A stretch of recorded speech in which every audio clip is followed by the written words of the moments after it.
अस्सलाम वालेकुम। आज हम अपने किचन में बना रहे हैं बलोची कढ़ाई। इसके लिए हमने लिया है ये दुम्बे का गोश्त लिया है हमने आधा किलो। इसमें हम डालेंगे 1 टेबल स्पून अदरक लहसुन का पेस्ट। अब इसमें डालेंगे हाफ टी स्पून नमक, 3 अदद टमाटर, तो इसमें डालेंगे पानी 1 गिलास के करीब। और अब हम इसको पकने रख देंगे 45 मिनट के लिए कि गोश्त और टमाटर गल जाए। ये देखें पक रहा है, अभी गला नहीं है, हमें इसको पूरा गलाना और पानी भी खुश्क करना है। गोश्त भी गल गया है और टमाटर भी गल रहा है। अब थोड़ी सी हमने इसमें ये ग्रेवी छोड़ दी है और बस अब हम इसका चूल्हा में बंद कर रहे हैं। आगे क्या करेंगे क्या आपके दिखाते हैं। हाँ, हमने अपनी कढ़ाई में डाला है 1/4 कप ऑयल। इसमें मैं डाल रही हूँ 1 टेबल स्पून कटी हुई अदरक और इसी में मैं डाल रही हूँ 5 से 6 कटी हुई हरी मिर्चें। तो या आप कोई सा भी गोश्त ले सकते हैं, गाय का, बकरे का। मैंने दुम्बे का गोश्त लिया है। अब मैं इसमें थोड़ा सा गोल्डन हुआ है, इसमें ये गोश्त डालूंगी तो हमने टमाटर के साथ उबाल लिया है।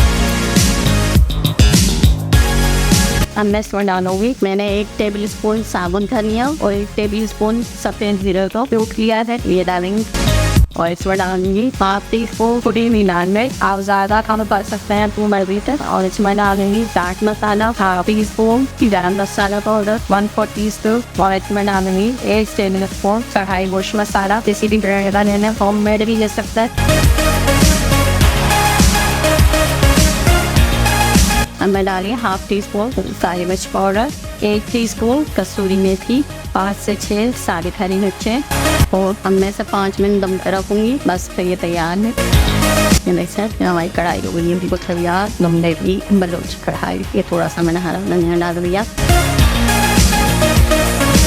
और आप खाने इसको डिश आउट करे हुए आप भी बनाइएगा, बड़ी अच्छी बनती है ये।